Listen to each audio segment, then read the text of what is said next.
여러분, 이 시편 1편은 사실은 복이라는 단어로 나오지 행복이라는 말은 나오지 않아요.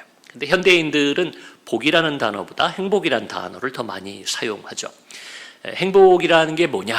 사람마다 다 다르게 정의할 겁니다. 나는 이렇게 사는 것이 행복이라고 생각한다. 나는 이럴 때 행복하다. 행복에 대한 기준은 다 다를 수 있지만, 그러나 모든 인간이 아마도, 저는 확실히 그럴 거라 믿습니다. 모든 인간은 행복해지기를 바랄 겁니다. 경제학에서도 그래서 행복이란 단어가 이론 가운데 등장하는 걸 봤어요.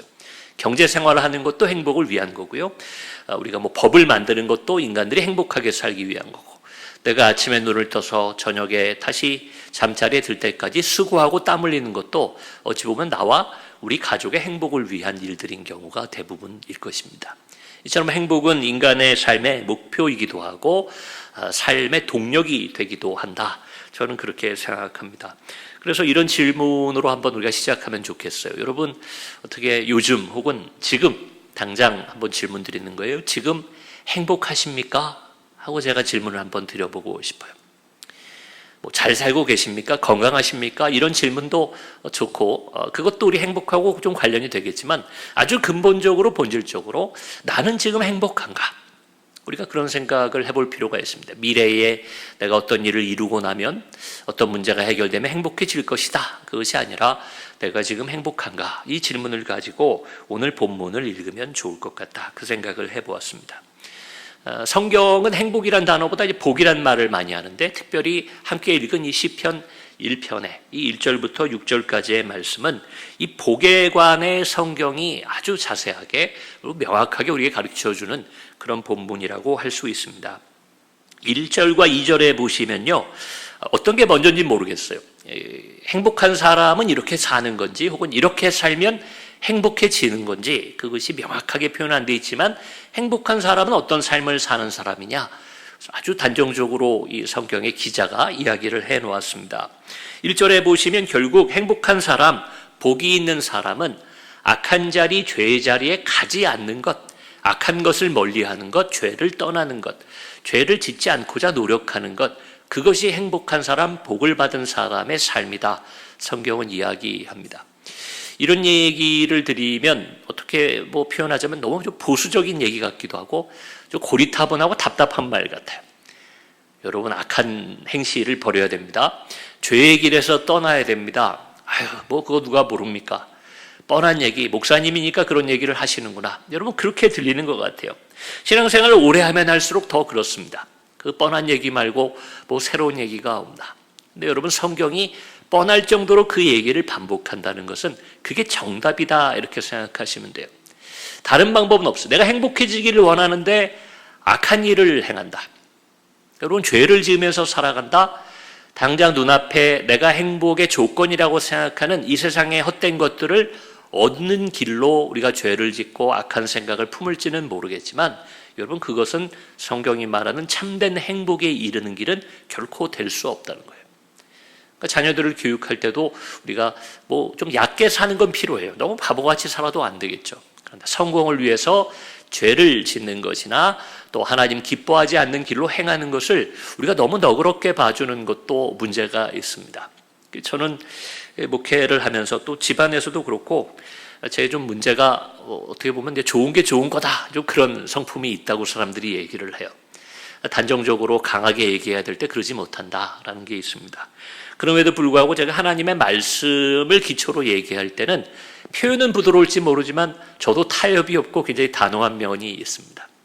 여러분, 죄의 길, 악인의 길에서는 떠나야 돼요. 오만한 자들의 자리, 하나님보다 자신을 높이는 사람들, 그런 자리 혹은 그런 사람들과의 관계는 우리가 끊어낼 수 있어야 된다는 겁니다. 그래서 2절에는 적극적으로 뭐라고 표현하면 여호와의 율법을 즐거워하며 그의 율법을 주야로 묵상하는 자가 복이 있다, 행복한 삶을 산다는 겁니다. 여호와의 율법은 오늘날의 말로 하면 여러분 아시죠? 하나님의 뜻이라고 표현할 수 있을 거예요. 율법이라는 것은 구약시대에 이스라엘 백성, 하나님의 백성, 하나님의 자녀들에게 하나님께서 이렇게 행해라, 이렇게 행하지 말아라 라고 주신 것이에요. 그걸 오늘날 우리 기독교식 표현으로 한다면 하나님의 뜻이 될 겁니다. 하나님의 어떤 것을 기뻐하는지, 어떤 것은 하나님이 싫어하는지, 1절에서 말하는 그것이 악인의 길이 되는지 혹은 의인의 길이 되는지의 구분점은 하나님의 뜻에 맞느냐 그렇지 않느냐에 따라 결정된다는 의미죠. 여러분, 복이 거기에 있다는 거예요. 행복해지는 것은 내가 생각하는 조건들을 갖추는 게 아니라 하나님의 뜻을 따라 의로운 길, 하나님이 기뻐하시는 길로 행할 때 행복해지고요. 그러지 못할 때, 반대의 길로 갈 때, 하나님을 떠날 때, 죄의 길에 설 때, 여러분 그때는 불행해질 수밖에 없다고 성경은 단정적으로 얘기합니다. 여러분, 이건 우리가 부정할 수 없어요. 시대에 안 맞는 얘기다, 세상 사람들은 그렇게 얘기할지 몰라도 우리는 이 성경 말씀을 인정하고 받아들여야 되는 하나님의 백성들이기에 이것 외에는 다른 길이 없습니다. 3절과 4절에는 그런 행복한 사람들의 삶의 모습이 무엇인지 혹은 그렇지 않은 사람의 모습이 무엇인지를 비유로 시편 기자가 얘기하고 있습니다. 3절에 보시면 이렇게 돼 있어요. 그는 복 있는 사람, 성경의 기준으로 행복한 사람이라고 저는 표현할게요. 그는 시냇가에 심은 나무가 철을 따라 열매를 맺으며. 자, 행복이 뭘까? 성경의 이 시편 1편의 기준으로 얘기하면요, 철을 따라 열매를 맺는 것이 행복입니다. 열매를 생각하면 여러분 그게 행복이죠. 우리가 수고했으면, 땀 흘렸으면 거기에 대한 풍성한 열매가 있기를 우리가 바랍니다.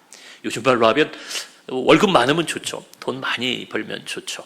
우리 자녀가 나가 수고하더니 사회에서 인정받고 높은 자리에 오르게 되면 그 얼마나 좋겠습니까? 열매가 있는 것, 그것이 행복이라는 거예요. 여기까지 이해가 되는데 하나 덧붙이자면 그게 철을 따라, 나무는 철을 따라 열매를 맺는 겁니다. 바꿔 말하면 순리대로 받는 복, 여러분 그게 행복이라는 거예요. 일확천금을 노린다든지 혹은 나는 전혀 수고하지 않고 노력하지 않고 준비되지 않았는데 갑자기 세상에서 좋은 것을 내가 얻게 됐다. 여러분 때로는요, 우리 인생에도 그렇고 옆에 사람들 주변에 뉴스 같은 걸 통해 보면 알지만 세상의 기준으로 복으로 보여졌던 것이 재앙이 되는 경우들도 많이 있습니다. 순리를 따라 주어지지 않는 것들은 여러분 우리에게 행복을 보증하지 못해요. 제가 어린 시절에 어른들께 그런 얘기 많이 들었습니다. 땀 흘려 수고해서 번 돈이 더 가치가 있다. 그게 우리를 행복하게 하고 우리에게 좋은 거지, 그러지 않고 좋지 못한 방법으로 혹은 편법으로 좋은 것을 얻어봐야 그것은 인생을 망친다. 근데 요즘은 그런 가치가 사라져가요. 세상은 그렇게 얘기하지 않습니다.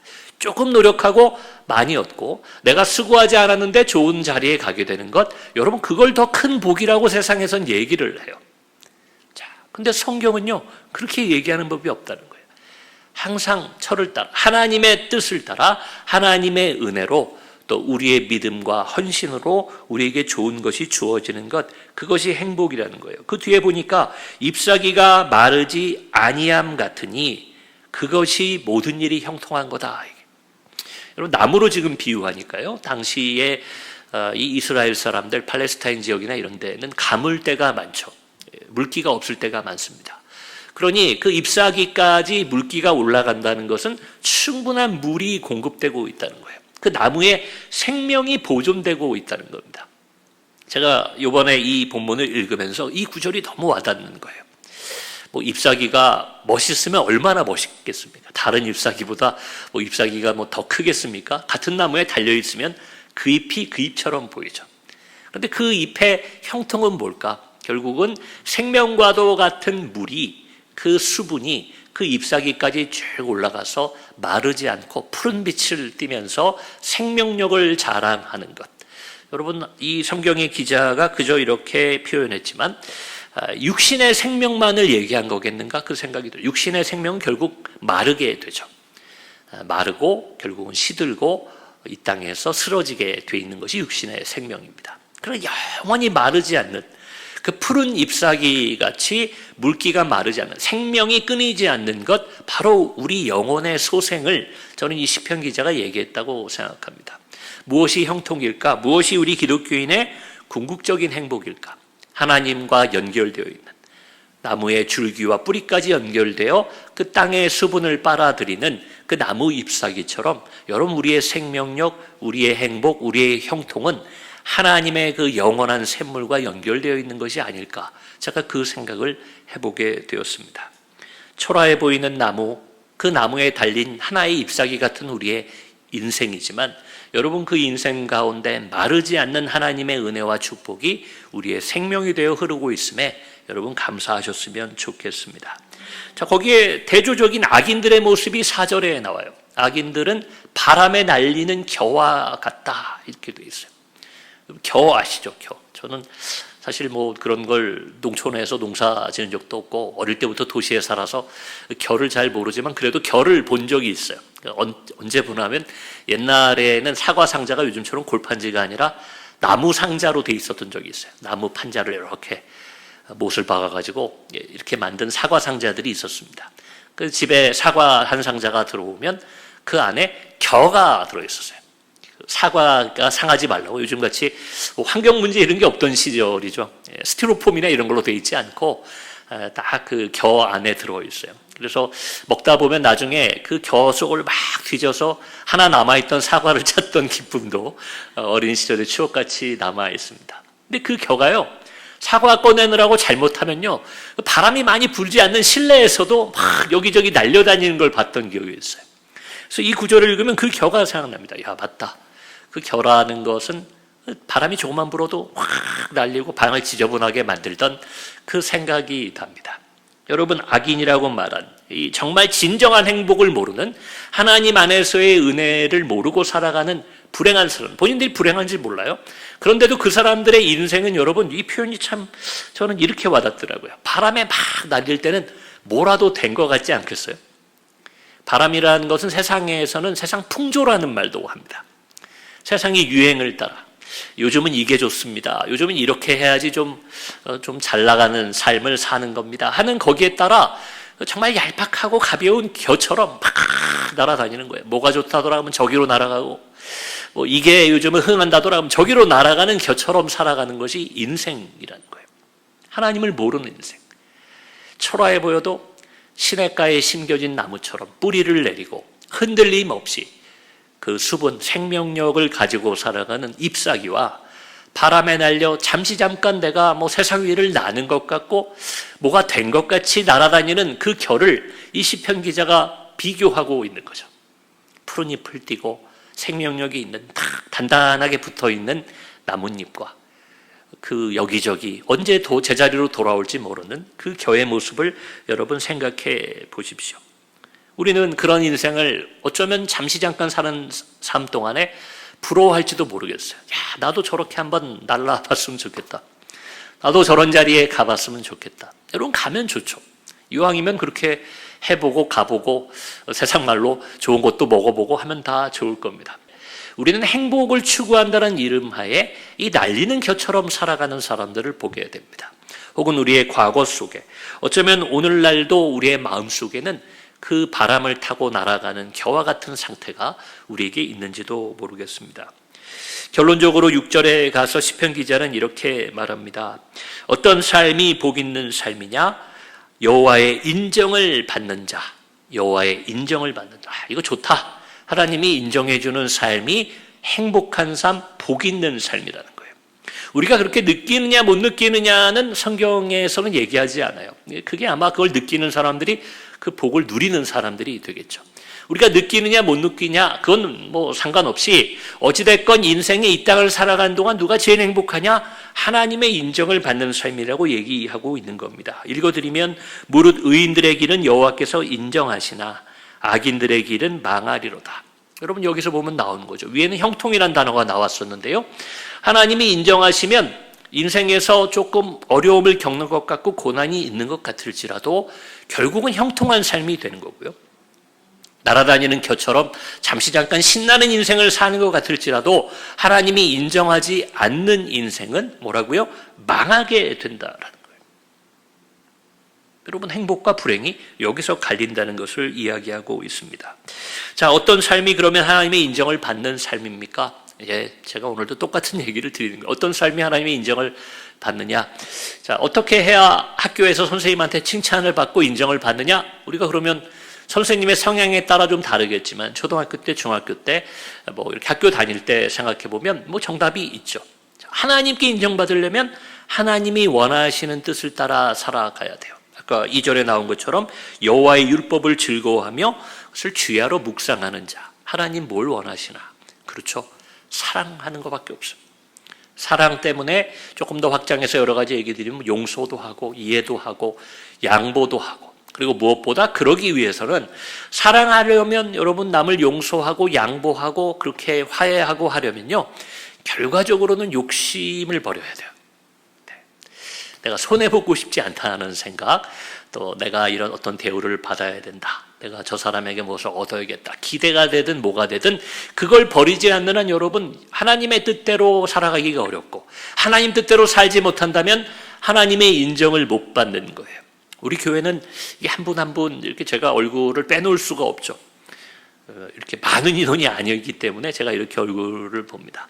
근데 하나님은 아무리 여기 인원이 많아도 그 얼굴들 하나하나를 다 기억하시고 보실 것 같은데, 그러나 하나님의 눈에 띄는 사람들이 저는 있을 거라고 생각해요. 성경을 미루어 볼 때 하나님이 모든 인류를 사랑하시지만, 그러나 하나님이 사용하시는 사람, 하나님이 기뻐하는 삶, 오늘의 표현대로 한다면 하나님이 인정하는 사람들의 삶이 있을 거라고 저는 믿습니다. 여러분, 그러기 위해서는 사랑하고 용서하고 하나님 기뻐하시는 삶의 모습이 있어야 돼요. 모든 사람은 제가 아까 처음에 말씀드렸잖아요. 방법은 다르고 생각은 다르고 목표는 다를지라도 그러나 행복을 추구한다는 점에서는 같습니다. 저는 저의 행복을 발견한 것 같아요. 이래야 행복하구나. 그러니 밖에서는 좀 미련하게 목사님 화가 안 납니까? 목사님 그거 참아집니까? 라는 얘기를 들어도 저는 저의 행복을 위해서 계속해서 비슷한 삶의 모습으로 살아가려고 생각을 하고 있습니다. 여러분, 요한복음 14장 27절에는 여러분 잘 아시는 표현 제가 한번 읽어드릴게요. 예수님이 이렇게 말씀하셨어요. 평안을 너희에게 끼치노니 곧 나의 평안을 너희에게 주노라. 내가 너희에게 주는 것은 세상이 주는 것과 같지 아니하니라. 너희는 마음에 근심하지도 말고 두려워하지도 말라. 여러분, 이 구절에는 행복이란 단어가 나오지 않고 복이라는 말이 나오지 않지만, 저는 이게 가장 그 복의, 기독교가 말하는, 성경이 말하는, 주님이 직접 말씀하신 거잖아요.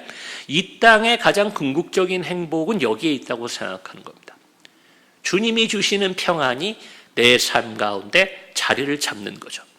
빼앗기지 않고 잃어버리지 않는 겁니다. 그 평안이 있으면 어떻게 된다고요? 근심도 없고 두려움도 없는 상태. 근데 이건 세상의 주제예요. 우리가 세상의 기준으로 보면요, 이걸 저는 불행이라고 생각하는데, 내가 왜 불행한가? 맨날 목사가 돼서 돈 얘기를 해서 죄송하지만 우리 현대인에게 제일 와닿는 게 돈 얘기니까요.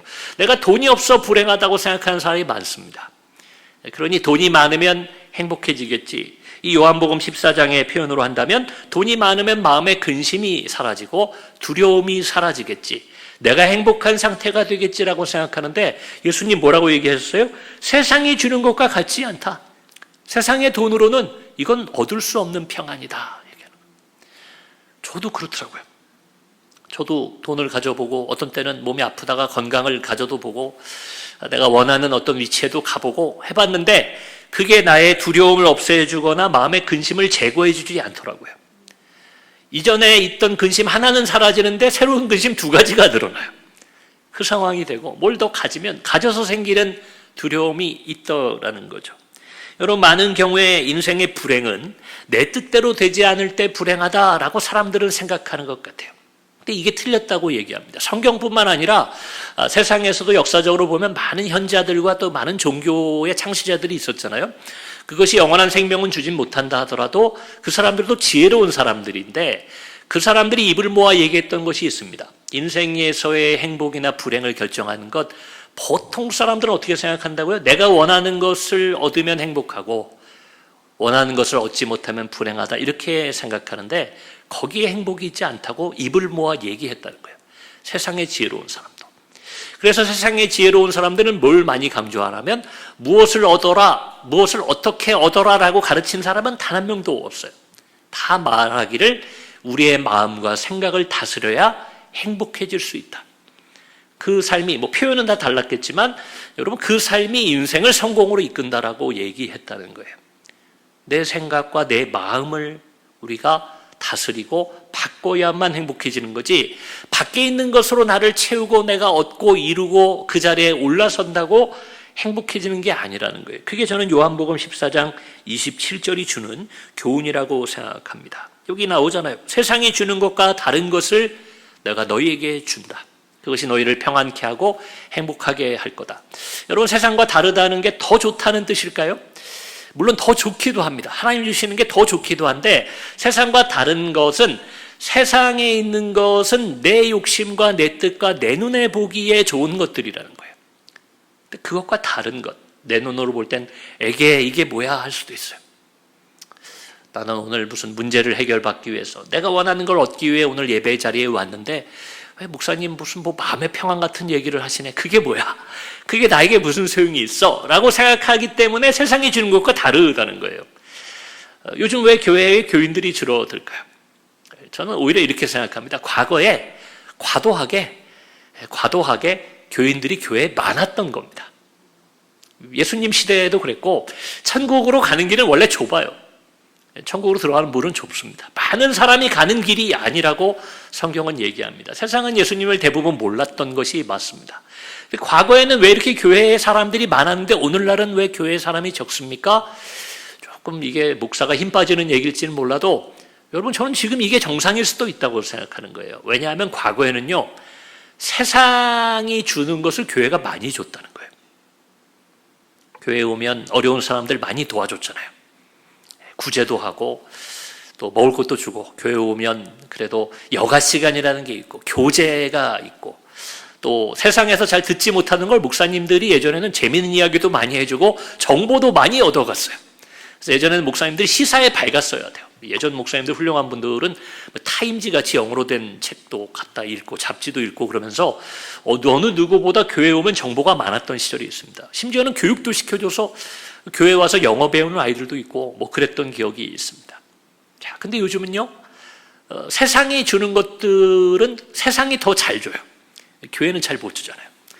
교회에 오기를 사람들이 별로 안 좋아하는 겁니다. 가봐야 목사님이 혹은 교인들이 쓸데없는 별로 도움 안 되는 얘기를 하는 거예요. 나에게 필요 없는 얘기를 한다 생각하니까 잘 안 오는 겁니다. 그러니까 주님이 이 얘기를 할 때도 어땠겠어요? 요한복음 14장.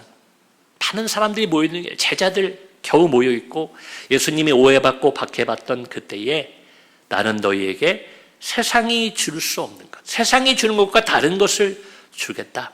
근데 그게 있으면 너희는 근심도 없고 두려움도 없고 평안하고 행복하고 기쁘게 살아갈 수 있어. 그걸 찾아 모여있던 제자들은 그것이 무엇인지를 깨달아 알았을 것입니다. 여러분, 우리들의 신앙생활이 그러해야 됩니다. 내가 원하는 것을 통한 만족, 평안, 행복은 여러분 우리를 구원해주지도 못하지만 이 땅에서도 결코 우리를 행복하게 만들어주지 않아요. 우리는 그것을 남의 경험을 통해, 아직 내가 경험하지 못했다면 남의 경험을 통해서도 봅니다. 저렇게 지위가 높은 사람, 저렇게 부자로 사는 사람, 저렇게 아름답고 건강하게 살아가는 사람들, 그러나 그 사람들의 삶의 모습이 결코 행복하지 못한 것을 남의 이야기로 혹은 우리가 언론 같은 걸 통해서 보게 됩니다. 참 불쌍한 거예요. 돈이 없어 불쌍한 게 아닙니다. 그 사람의 사회적인 신분이 낮아서 불쌍한 게 아니에요. 물론 그래서 우리가 불쌍한 분도 있겠지만, 여러분, 그 사람들이 왜 불행할까? 왜 행복하지 못할까? 성경의 말대로 한다면 하나님의 뜻대로 살아가지 못하기에, 하나님의 은혜 안에 거하지 못하기에 그들은 이 땅에서 어떤 발버둥을 치고 뭘 해봐야 불행할 수밖에 없다고 성경은 이야기하는 것입니다. 여러분, 매일매일 행복한 삶을 사시기를 원하십니까? 이를 위해 하나님의 뜻으로 결국은 우리의 생각과 마음을, 조금 구체적으로 말하면 우리의 욕심을 다스릴 수 있어야 그 하나님의 은혜와 행복이 우리에게 주어지는 것을 믿으시기 바랍니다. 저는 그렇게 이상주의자는 아니에요. 하나님 뜻대로 살기 위해서 내가 가진 것 남에게 다 나누자, 남을 위해서만 살아가자, 저도 그렇게 살지를 못하는데 제가 어떻게 여러분에게 그렇게 말하겠습니까? 그러나 하나님의 뜻은 거기에 있는 거죠. 그러면 저는 이렇게 말씀드릴게요. 당장 남을 위해 살지 못하더라도 내 욕심이 10열이 있으면 이건 한 9개로 줄여보는 거예요. 남을 주지는 못하더라도 내 욕심이라도 조금 줄이는 겁니다. 그리고 남을 돕거나 남을 사랑하며 살지는, 완전히 그렇게 살지는 못하더라도 조금이라도 남을 위해 양보하거나 조금이라도 남을 이해하려는 노력들이 우리 안에 있다면 그 작은 통로를 통해, 그 작은 실천을 통해 하나님의 행복이, 그걸 통해서 뭐 교회가 잘 되고 그걸 통해 여러분 이웃만 잘 되는 게 아니라 여러분이 그 행복에 들어가게 되는 것을 믿으시기 바랍니다. 이건 해보신 분들만 아는 거예요. 왜 내가 욕심을 줄이는데 행복해지나? 왜 내가 남을 위해 조금 노력하고 조금 희생하고 조금 양보하는데 내가 행복해지나? 그 사람이 좋은 일이지 왜 내가 행복해지나? 근데 지금 벌써 표정들이 끄덕끄덕 하시는 분, 우리 교회 성도님들 제가 존경하는 이유가 여기 있습니다. 해보신 분들은 아시죠? 경험해보신 분들은 알아요. 그게 나에게 행복이 되고 기쁨이 되는 것, 그것이 기독교인의 행복인 것을 여러분 기억하시기 바랍니다. 이 땅에서 우리가 무엇이 되느냐? 무엇을 이루느냐? 세상 사람들은 그것을 자랑하지만 저희는 그걸 자랑했으면 좋겠어요. 나는 하루도, 한 시간도, 1분 2초도 빼놓지 않고 예수님 때문에, 신앙 때문에 행복하게 살아갑니다. 이것을 세상의 불행한 사람들, 바람에 날리는 겨와 같이 분주하게만 살아가는 그 사람들을 향해 자랑하며 살아가는 저와 여러분이 되기를 주의 이름으로 축원합니다.